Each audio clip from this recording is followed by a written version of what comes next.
ও রূপগঞ্জের যুবক, একটু চিন্তা কর, আল্লাহ তাআলা আমার নবীরে কেমন দিয়েছে। নবীর এই কোরআন যখন সাহাবাই কেরামের মধ্যে ঢুকেছে, সাহাবাই কেরাম কেমন ইনসাফওয়ালা হয়ে গেল। এবার যখন হযরত ওমর টেনে টেনে নিয়ে আসছে, ওটের পিঠে বসা হলো গোলাম, ওই মানুষেরা এবার কিতাবের সাথে মিলে দেখে না, যিনি উটের পিঠে বসা তার সাথে কোনো কিছু মিলে না। এমন সময় মুরব্বী একজন ডাক দিয়ে কয়, না না, কিতাবে এটাও লেখা আছে যিনি আমির হবেন, যিনি বাদশাহ হবেন, তিনি কিন্তু গোরার লাগাম ধরে ধরে আনবে। এবার হযরত ওমরের গুনাহগুন যেহেতু তাওরাত কিতাবে লেখা, তাওরাত কিতাবের সাথে মিলানো শুরু করলো। ওই তাওরাত কিতাবে এটাও লেখা, হযরত ওমরের কয়েকটা জামার মধ্যে কয়টা তালি আছে সেটাও পর্যন্ত লেখা। এবার ওই তালিগুলো গণনা করতে শুরু করলো, দেখে একটা তালির অভাব, একটা তালি কম আছে। এমন সময় হযরত ওমর বুঝতে পায়, ওমর এবার বগল উঁচা করিয়া ওমর দেখায়, ভালো করে তাকায় দেখো ও আল্লাহর বান্দা, সেখানেও একটা তালি দেওয়া। একটু চিন্তা কর, ওমর কেমন ইনসাফ বলা হয়ে গেল। অথচ টপ লেভেলের সন্ত্রাসী, বিশ্ব সেরা সন্ত্রাসী, কোরআন তাকে কেমন ইনসাফ ওয়ালা বানায় দিল। ও আল্লাহর বান্দা যুবক, কোরআন তোমার সবচাইতে দামি বানায় দিবে। দুনিয়াও বাদশাহ হবি, আখিরাতেও বাদশাহ হবি। ও পর্দার অন্তরালের আম্বাজান, ও সন্তানের বাবা, একটা সন্তান কি কোরআনওয়ালা বানাও, কোরআনওয়ালা বানাইয়া যাও, কারণ তোমার সন্তান দুনিয়াতেও কাজে লাগবে, তোমার সন্তানটা কবরেও কাজে লাগবে, হাসরের ময়দানেও কাজে লাগবে। ওরে বান্দাই সন্তানটা সুপারিশ করে জান্নাতে নিবে। ওরে আল্লাহর বান্দা, ওরে নবীর আশিক উম্মতের দল, দুনিয়া কিছুই না রে বাবা। ওরে যুবক, ও আল্লাহর বান্দা, ভোলার জমিনে আমাদের বড় একজন আলেম রাতের বেলায় বয়ান করে, হুজুর সেখানে ঘুমায় পড়লেন, সকাল বেলায় ফজর নামাজ পড়ে চলে যাবেন। আল্লাহর বান্দা ফজর নামাজ আদায় করিয়া, আল্লাহর বান্দা এবার নাস্তা করে যখন বের হবেন, এমন সময় দেখেন কান্নার আওয়াজ, কান্নার আওয়াজ শুনতে পায়। ওরে যুবক, কান্নার আওয়াজ শুনতে পায়, কান্নার আওয়াজ শুনতে পায়া হুজুর বলে, কোন জায়গা থেকে কান্নার আওয়াজ আসে? হুজুরেরা বলে, হুজুর এটা আমার মাদ্রাসার ছাত্র। কই কান্না করে? বলি পাশে গোরস্থান, গোরস্থানে দাঁড়ায় কান্না করতেছে। ছেলেটারে ডাক দিল, বাবা কেন কান্না করো? ছেলে ডাক দিয়া বলে, হযরত এটা আমার মায়ের কবর। হুজুর এটা আমার মায়ের কবর।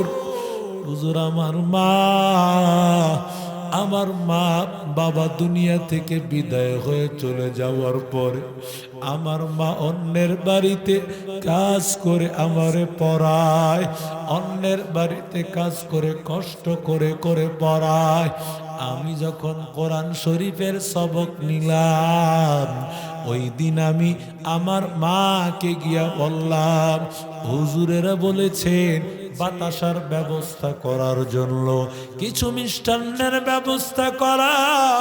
অন্য অন্য ছাত্ররা ওরা কোরআন নিয়েছে, তারাও মিষ্টান্নের ব্যবস্থা করেছে। মাগো তুমি কি একটু মিষ্টান্নের ব্যবস্থা করে দিবা না?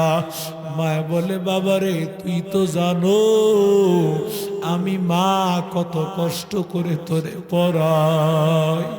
ওরে আল্লাহর বান্দা, ওরে যুবক ভাই,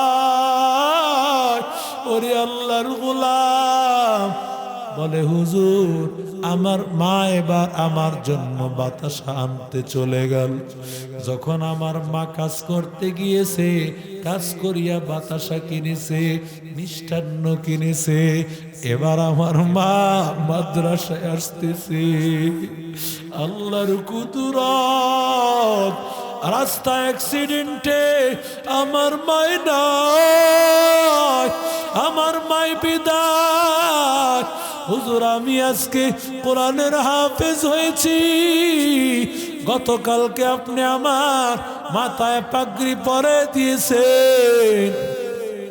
হুজুর আমার মা দুনিয়া থেকে বিদায় হয়ে চলে গেছে, আজকে আমার মাথায় পাগড়ি পরাইছেন, গতকালকে আমি আপনার খেদমত করেছি। সারা রাত আমি বিভিন্ন আমল করিয়া সকালবেলা যখন হয়েছে, আমার ওই মা জননীর কথা আমার মনে হয়ে গেছে হযরত।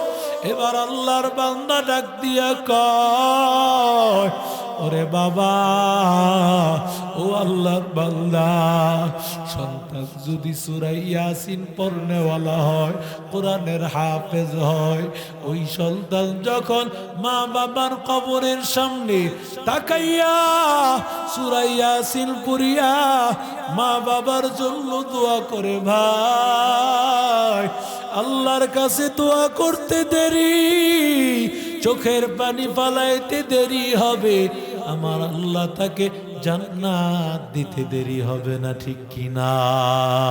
এই জন্য আল্লাহর বান্দারা এই জান্নাত বাগ বাইতুন নূর মাদ্রাসা এবং এই কওমি মাদ্রাসা, এটা আমার আপনার প্রতিষ্ঠান, এর সাথে সম্পর্ক লাগায় রাখবো।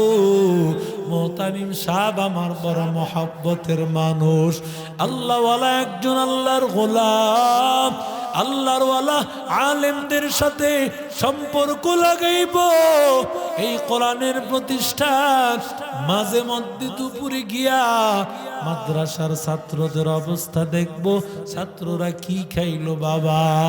ওরে আল্লাহর বান্দা, কোরআনওয়ালা ছাত্রদের খবর নিলে, মহব্বত রাখলে, আমার আল্লাহ তাআলা এর বিনিময় হাসরের ময়দানে ওই কোরআনওয়ালাদের সাথে একসাথে জান্নাতে উঠায় দিবে। আমিন। কাফের মুশরিক বেঈমানের দল, ওরা বাইতুল্লাহকে সম্মান করত, আবার বাইতুল্লাহে 360টা মূর্তিও আনেছে। ওরা বাইতুল্লাহর সম্মান করত, আবার ওই বাইতুল্লাহে তারা উলঙ্গ হয়ে তাওয়াফ করত। ওরা বাইতুল্লাহর তাওয়াফ করার সময় ওরা তালবিয়া পড়তো এইভাবে, লাব্বাইক আল্লাহুম্মা লাব্বাইক লা শারীকা লাকা ইল্লা হাযিহিল আসনাম। আল্লাহ তোমার কোনো শরীক নাই এই মূর্তিগুলো ছাড়া। নাউজুবিল্লাহ বলেন, আরো জোরে বলেন। আমাদের দেশে দেখবেন কত মানুষ এই দেশে বের হয়েছে,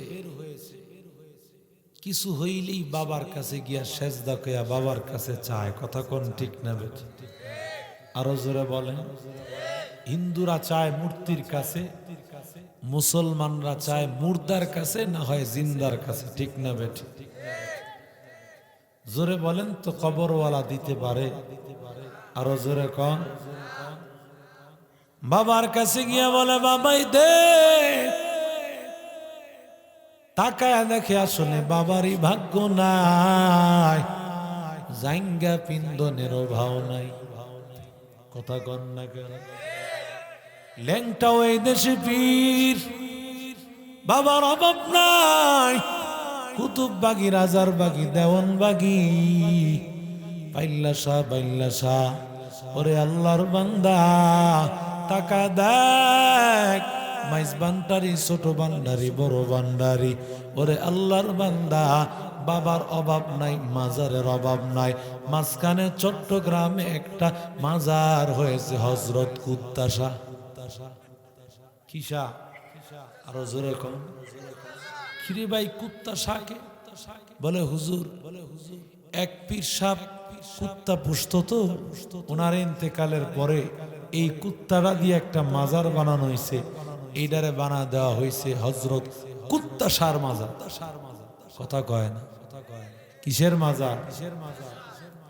আচ্ছা বলেন, এবার কুকুরকে যদি কেউ বাবা কয়, বাবা তুমি সন্তান দাও, কুকুররে যদি কেউ বাবা কয় তাহলে সে কার সন্তান?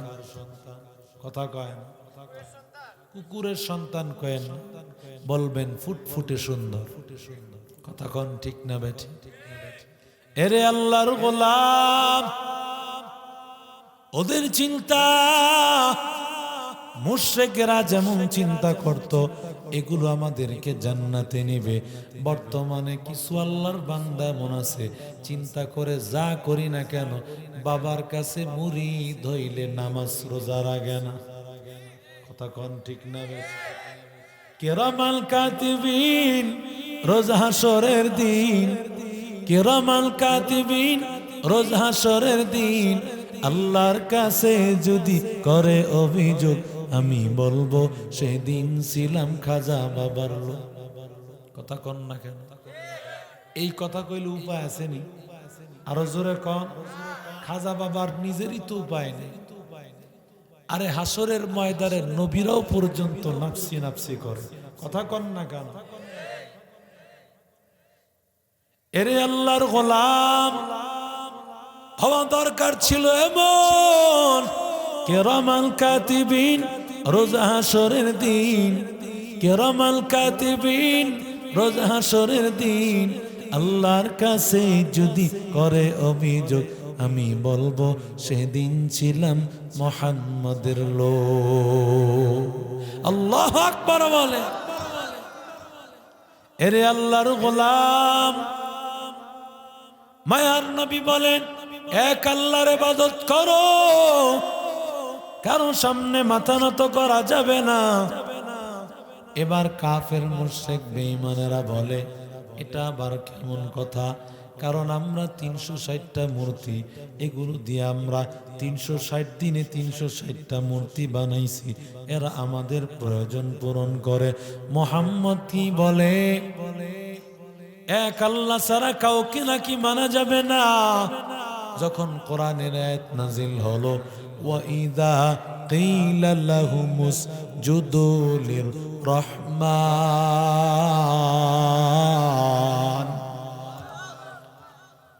আল্লাহর বান্দাদেরকে যখন বলা হয় রহমানের সাজদা করো,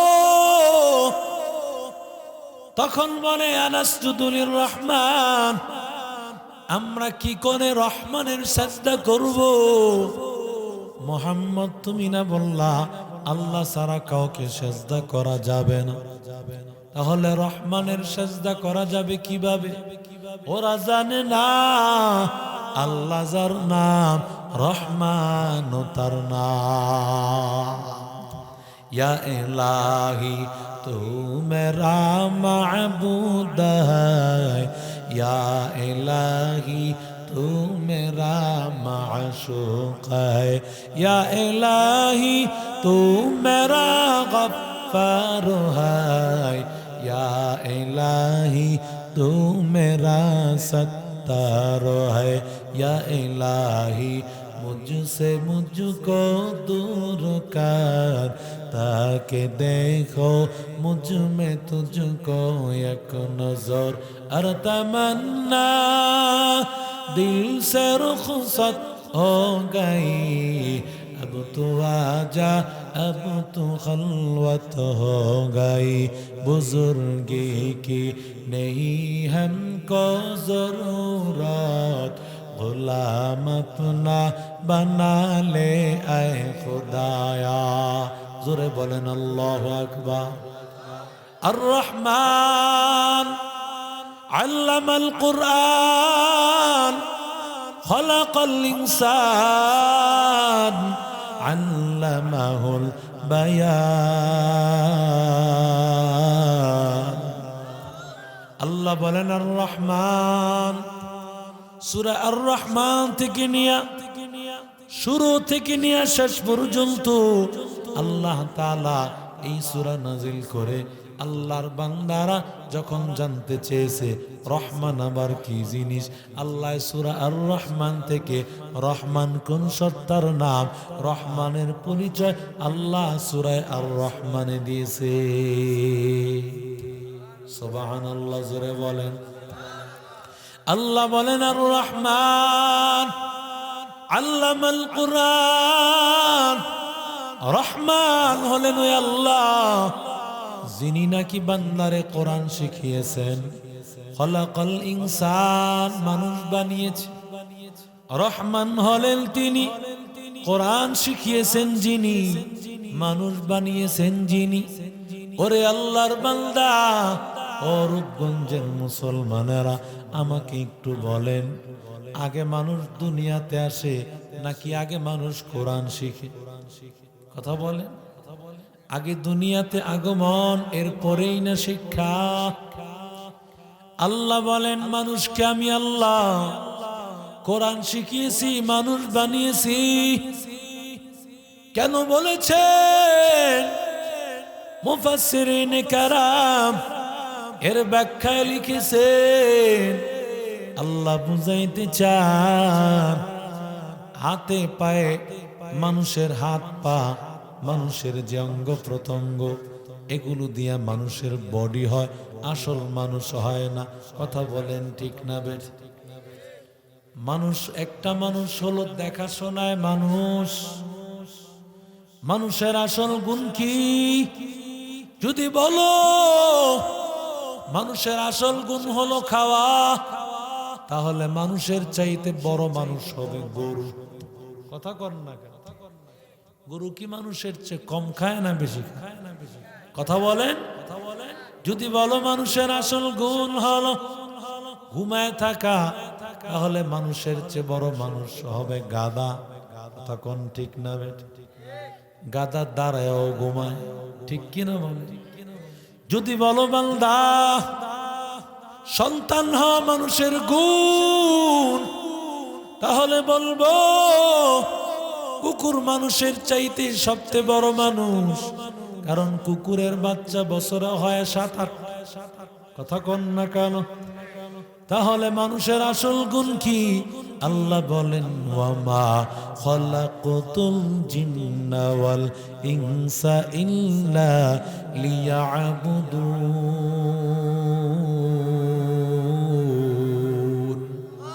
हकीकत से तू दुनिया बेखबर है, दुनिया की नुमाइश पर नजर है। नमी गोयाम के अज दुनिया जुदा बाश, बहर करे के बाशी बा खुदा बाश।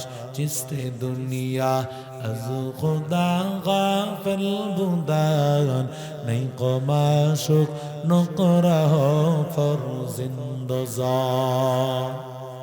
এরে আল্লাহর গোলাম, ওরে যুবক, আল্লাহ তাআলা আল্লাহ মানুষকে জানাইতে চান, ওরে আল্লাহর বান্দা, মানুষের আসল গুণ হলো ইবাদত। নামাজ পড়া ইবাদত, আল্লাহকে ডাকা, এই নামাজ সবচেয়ে বড় ইবাদত। আমাকে একটু বলো, নামাজ শিখার জন্য কোরআন তেলাওয়াতের দরকার আছে না? আরো জোরে বলেন। কোরআন তেলাওয়াত ছাড়া নামাজ হবে নি? কথা বলেন। না না, নামাজ হবে না। ওরে যুবক, আল্লাহ বুঝাইতে চান, ওরে বান্দা, তোমার মধ্যে যদি কোরআনের ইলম না হয়, তুমি হাতে পায়ে যদিও মানুষ হও, আল্লাহর দরবারে মানুষ না। এজন্যই তো তাসলিমা নাসরিন বলেছিল, আমার পেট আমার, যেখান থেকে ইচ্ছা সেখান থেকে সন্তান নিব। নাউজুবিল্লাহ না সুবহানাল্লাহ? আরো জোরে বলেন। যদিও আপনারা নাউজুবিল্লাহ বলেছেন, কিন্তু তাসলিমা নাসরিন দুনিয়া থেকে বিদায় হয়ে গেছে। আল্লাহ না জানি তার কি হালত হয়, কারণ টাটকা একটা মুনাফিক ছিল, নাস্তিক ছিল। তাসলিমা নাসরিন তার কথার দ্বারা সূরা আর রহমানের, কোরআনের বাস্তবতা প্রমাণ করে দিয়েছে। তাসলিমা নাসরিন বুঝায় দিল, আমার মধ্যে যেহেতু আল্লাহর কোরআন নাই, সুতরাং আমি একটা কুত্তি যেমন ভাবে কোন কুকুর থেকে বাচ্চা নেয়, ওর কোনো ঠিকানা নাই, ঠিক তেমনি ভাবে তাসলিমা নাসরিনও কোরআনের শিক্ষা না থাকার কারণে ওরও বাচ্চা নেওয়ার কোনো ঠিকানা নাই। ঠিক কিনা বলো? তুকু যাওয়া সুন্নতে আহমদ তুকু যা বা মোহাম্মদ কই বুয়াদ নিসবত তোরা করে শাইত মি কুনি নামত ওয়ালি গরওয়ালি লানত আস্তাই বরওয়ালি हम सुरातो हम सिराते मुस्तफा दर तमामी हालियों कुन इत्तिबा सुन्नते खैरुल बशर गिर लाज़िम ताबयाबी ऐ पेसा। ओरे अल्लाहर बंदा, ओरे जुवोक, 2 নম্বর ব্যাখ্যা শুনে নাও। আল্লাহ তাআলা শুরুতে বলেছেন আর রহমান, এরপরে বলেছেন আল্লামাল কোরআন, 3 নম্বরে বলেছেন খলাকাল ইনসান। শুরুতে আর রহমান, মাঝখানে আল্লামাল কোরআন, শেষে হলো ইনসান। শুরুতে রহমান, মাঝখানে কোরআন, শেষে হলো ইনসান। আল্লাহ রহমান ডাক দিয়া বলেন, ও মানুষ, তুমি যদি তোমার মধ্যে আমি আল্লাহর রহমানের রহমত আনতে চাও, তাহলে তুমি কোরআন নামক দৌলত তোমার ভিতরে ঢুকে না। আরো জোরে বলে। এরে আল্লাহর বান্দা, ওরে যুবক, এ আল্লাহর গোলাম, আল্লাহ তাআলা এজন্যই তো কোরআনের এক আয়াতে বলেন, ওয়াতাসিমু বিহাবলিল্লাহি জামিআ, আল্লাহর কোরআনকে মজবুত ভাবে আঁকড়ে ধর। হাবলুল্লাহর অর্থ হলো আল্লাহর রশি, মানে আল্লাহর কোরআন। কেন আল্লাহ রশির কথা বললেন? কারণ বান্দা, আমরা যে দুনিয়াতে আছি, আমরা ছিলাম আসমানে জান্নাতে, দুনিয়া নামক গর্তে আমরা পড়ে গিয়েছি। আল্লাহ ডাক দিয়া বলেন, ও গোলাম, আমি আল্লাহ তাআলা গর্তের মধ্যে যেমন বললে মানুষকে উঠানোর জন্য রশি লাগে, আমি আল্লাহ কোরআন নামক রশিটা তোমাদেরকে দিলাম। এই রশি যদি ধরতে পারো, আমি আল্লাহ জান্নাতে উঠে নিব। আতিনা ফি দারে দুনিয়া না হাসান, আতিনা ফি দারে উকবা না হাসান, ইয়া গিয়াসাল মুস্তাগীসি নাহদিনা লফতিখারা বিল উলুমি ওয়াল গিনা কদরে কুদরত দানি বর কামাল আনতা রব্বি আনতা হাসবি যুল জালাল। তু হি কাদের জলিলুল্লাহ জাহাদার, বহর হালে তুহি মেরা নিগাহদার। 2 নম্বর ব্যাখ্যা হলো, ওরে আল্লাহর বান্দা, দুনিয়ার সব কিতাব হলো কিতাবুল্লাহ, আল্লাহ ফেরেশতাদের মাধ্যমে লিখিয়েছেন, কিন্তু একমাত্র কোরআন হলো কালামুল্লাহ, আমার আল্লাহর কথা। কথা আসে ভিতর থেকে। ওরে আল্লাহর বান্দা, আমার আল্লাহ বলেছেন, জিব্রাইল আমিন শুনেছেন, জিব্রাইল আমিন বলেছেন, পয়গম্বর ওটা কালাম শুনে শুনে মুখস্থ করে নিয়েছে। সুবহানাল্লাহ কয়। তার মানে কোরআনের গোড়া হলো আল্লাহর কাছে। যিনি রশি ফেলান, রশির একটা মাথা তার কাছে ধরা থাকে, যাতে করে শক্তভাবে টেনে উঠাইতে পারে। আল্লাহ বলেন, ও রূপগঞ্জের মুসলমান, আমি আল্লাহর কালাম তোমাদের মধ্যে দিলাম। ওই কালামুল্লাহর রশিটা আমার আল্লাহর কাছে মজবুত ভাবে আছে, যদি ধরতে পারো আমি আল্লাহ টেনে জান্নাতে উঠায় নিব।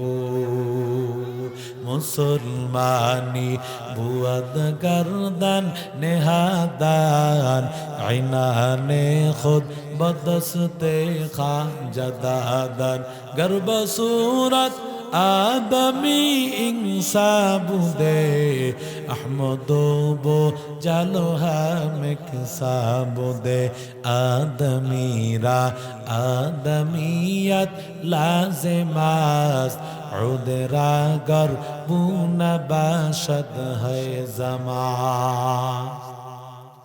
এরে আল্লাহর বান্দা, ওরে যুবক, কোরআন কেমন?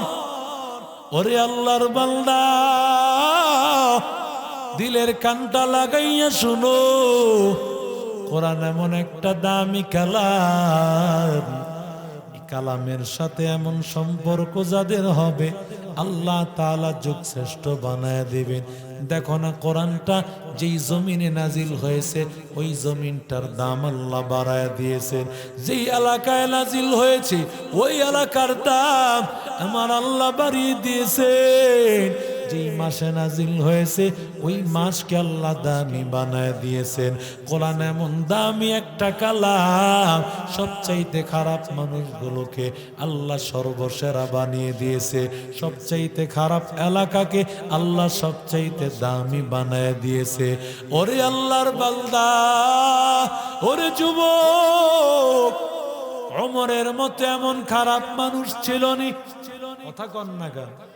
কারণ ওমরের মতো এমন খারাপ মানুষ ছিল না রে ভাই। কারণ নবীর হত্যা করার জন্য যেই লোক যায় সে তো টপ লেভেলের সন্ত্রাস। কথা বলেন ঠিক না বেটি? ওরে আল্লাহর বান্দা, নবীর গর্দান আলাদা করার জন্য ওমর যায়। ওরে যুবক, অথচ আমার আল্লাহ কোরআনের কারণে ওমরকে কেমন দামি বানায় দিয়েছে একটু চিন্তা কর। ওমর রাদিয়াল্লাহু তাআলা আনহু জেরুজালেম দখল করার জন্য সাহাবায়ে কারামকে পাঠায় দিয়েছেন। ওই ফিলিস্তিনের শহর জেরুজালেম, ওরে আল্লাহর বান্দা, ওই জেরুজালেম দখল করার জন্য যখন সাহাবীদেরকে পাঠাইছে, সাহাবীদেরকে তারা দেখিয়া আল্লাহর বান্দারা ডাক দিয়া কয়, না না, তোমাদের হাতে আমরা ক্ষমতা দিব না, তোমাদের হাতে আমরা ক্ষমতা দিব না। আমাদের কিতাবে লেখা আছে কার হাতে জেরুজালেম দখল হবে, উনি যদি আসে ওনার গুণ আমাদের কিতাবে লেখা, আমরা যদি তাকে পাই কোনো যুদ্ধ লাগবে না, বিনা যুদ্ধে তার হাতে চাবি দিয়ে দিব। সুবহানাল্লাহ। আস্তে কর, আরো জোরে বলেন। ওরে আল্লাহর বান্দা, ওরে যুবক ভাই, ওই এলাকা সাহাবায়ে কেরামেরা সেখান থেকে বিদায় হয়ে গেল। সেখান থেকে যাওয়ার পর ওমরকে ডাক দিয়া বলি, ওমর, ওই এলাকার মানুষগুলো বলেছে তুমি নাকি গেলে তারা বিনা যুদ্ধে তোমার হাতে চাবি বুঝাইয়া দিবে। ওমর ডাক দিয়া বলে, তাই নাকি? আমার জান চলে যাবে, বিনিময়ে আমি একা মানুষের বিনিময়ে যদি বিনা যুদ্ধে পুরো এলাকা চলে আসে, তাহলে আমি একা ওমর রাজি আছি। আমার জান চলে যাক, কাউকে আমার সাথে নিব না। সাহাবায়ে কেরামেরা ডাক দিয়া বলেন, ও ওমর, না না ওমর, তোমারে আমরা একা ছাড়ব না ওমর। ও ওমর, তোমাকে আমরা একা ছেড়ে দিব না, কারণ হয়তো তারা তোমার উপর জুলুম করে তোমাকে মেরে ফেলতে পারে। ওমর ডাক দিয়া কয়, না, আমি একাই যাব, শুধুমাত্র আমার সাথে একজন খাদেমকে নিয়ে যাব, গোলামকে নিয়ে যাব। ওরে আল্লাহর বান্দা যুবক, ওমর এবার রওয়ানা। ওমর একটা উটের পিঠে উঠছে, ওমর চলতেছে। ও আল্লাহর বান্দা, গোলাম টেনে টেনে তাকে নিয়ে যাচ্ছে। এমন সময় ওমরের মাথায় একটা কথা খেয়াল আসলো, আহারে, প্রচন্ড রোদের মধ্যে, উত্তপ্ত বালুকণার মধ্যে আমার খাদেম টানিয়া টানিয়া নিতেছে, ওর তো বড় কষ্ট হইতেছে। আমি কিভাবে এইখানে এত আরাম করে বসে আছি, অথচ আমার খাদেমটা এত কষ্ট করতেছে। আল্লাহর বান্দা এই কথা স্মরণ করিয়া সাথে সাথে নামিয়া পড়ল। নামিয়া যাওয়ার পর গোলামকে ডাক দিয়া কই, রে গোলাম, তুই তাড়াতাড়ি ওঠ। গোলাম ডাক দিয়া বলে, ও আমিরুল মুমিনিন, ও উমর, না না উমর, আমি এখানে উঠবো এটা হতে পারে না, কারণ আপনি হলেন বাদশাহ, আমি হইলাম সাধারণ গোলাম। গোলাম বলে, ওঠ, ওরে আল্লাহর বান্দা ওঠ, একটু চিন্তা কর, অর্ধজাহানের বাদশাহ খলিফা উমর, কোনো অহংকার নাই, কেমন ইনসাফওয়ালা আল্লাহ বানায় দিয়েছেন। ওমর রাদিয়াল্লাহু তাআলা আনহু গোলাম রে উঠাইছে। এবার গোলাম রে উঠানোর পর ওমর এবার টানতেছে, আর গোলাম উটের পিঠে বসা। ওরে আল্লাহর বান্দা যুবক, এইভাবে কিছুক্ষণ পর আবার গোলাম নামছে, ওমর উঠছে। এইভাবে কয়েকবার যখন পরিবর্তন হয়েছে, এক পর্যায়ে গোলাম হলো উটের পিঠের উপর, একেবারে জেরুজালেমের কাছাকাছি চলে আসছে। এমন সময় গোলাম হযরত ওমরকে ডাক দিয়ে বলে, ও হযরত ওমর, এইবারের জন্য আমারে মাফ করে দেন, আমারে আপনি এখন আর ঘোড়ার উপরে রাইখেন না, উটের উপরে রাইখেন না। ও ওমর, জেরুজালেমের সামনে হাজির, ওরা যদি দেখতে পায় গোলাম উটের পিঠের উপর আর বাদশা লাগাম ধরে ধরে টানতেছে, ওরা বলবে, দেখছো মুসলমানেরা কেমন বেয়াদব, সাহাবীরা কেমন বেয়াদব, ওরা খারাপ ধারণা করবে। ও আমিরুল মুমিনিন, আপনি উটের পিঠরে ওঠেন, আমি আপনাকে টেনে টেনে নিয়ে যাব।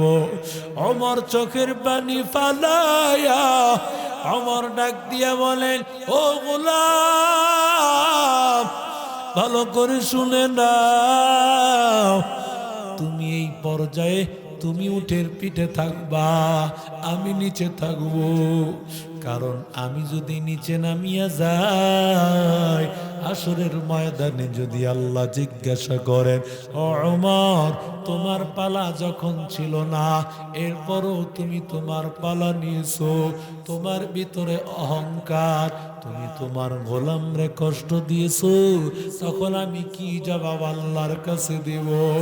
ও রূপগঞ্জের যুবক, একটু চিন্তা কর।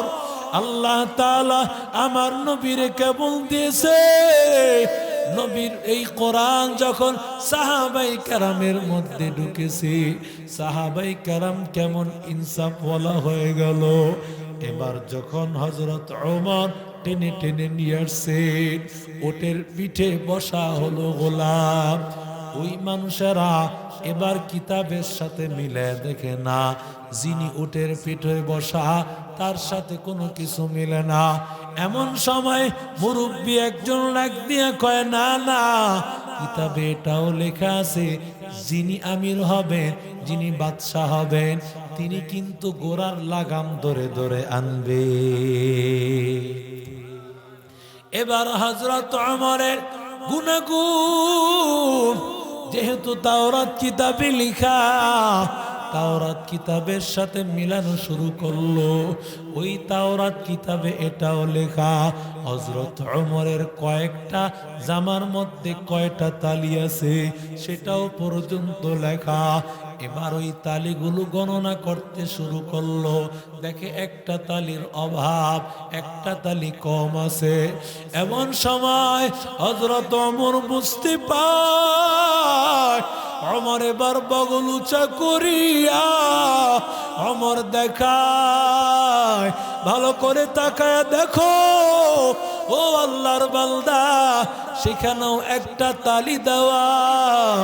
একটু চিন্তা কর, ওমর কেমন ইনসাফ বলা হয়ে গেল।